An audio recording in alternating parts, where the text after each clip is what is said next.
If nag-i-start ka na nga sa active era mo, tapos naghanap ka nga ng smartwatch na maasahan under 2K lang. So ito nga guys, ang Xiaomi Smart Band 10. Below 2K nga lang to, tapos smartwatch na siya. Ang dami niyang feature guys eh. Isa-isay natin. Unahin na nga natin guys yung display niya. Ang ganda ng kulay no. 1.72 inches AMOLED yan. Tapos kung check nyo sa gilid guys, curved yan. Napakaangas. Di ko na nga inasahan na ganito nakagandang mga Mi Band nyo yun. Kasi dating ang gamit ko nga lang ay Mi Band 3. Grabe sobrang layo na ng difference at upgrade nitong Xiaomi Mi Band 10. Isa pa nga maganda dito guys, pahabol natin sa display. Ayan no, sobrang smooth nung UI. Isa yun sa mga gusto ko guys, yung mga matataas yung refresh rate. Ayan, solid. Bakit nga ba magandang partner to guys kung nasa active era ka na? First of all nga guys, napakahalaga. Para sa mga tao nga guys na nagtatrack ng kanilang steps per day. Ito, meron siyang pedometer. Maganda nga rin dito guys, meron siya 150 plus na workout or sports. So kung laro mo guys, katulad ko, badminton. Meron nga rin dyan outdoor running. Ayan, may treadmill, may walking. Kung nasa combat sports nga kayo, meron din. Kung dance,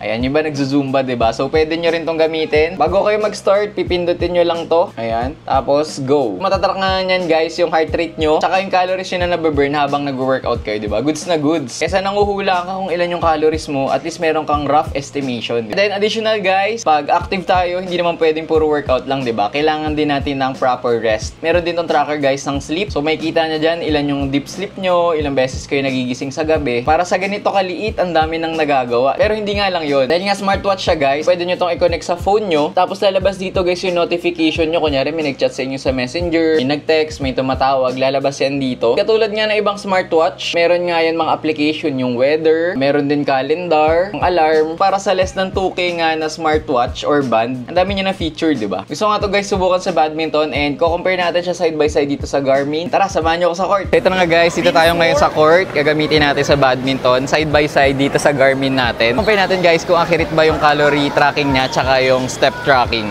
Yun lang dahil di naman kailangan ng GPS dito, di ba? Sa kaliwa, Garmin 265. Sa kanan, etong Xiaomi Mi Band 10. Mukha tayong tanga ngayon. Guys, on na natin. Workout. Hanapin natin.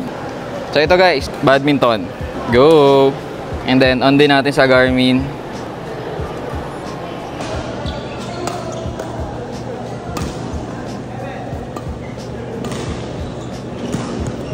Guys, ang heart rate currently natin ay 97, ang calories ay 254. Dito naman 94.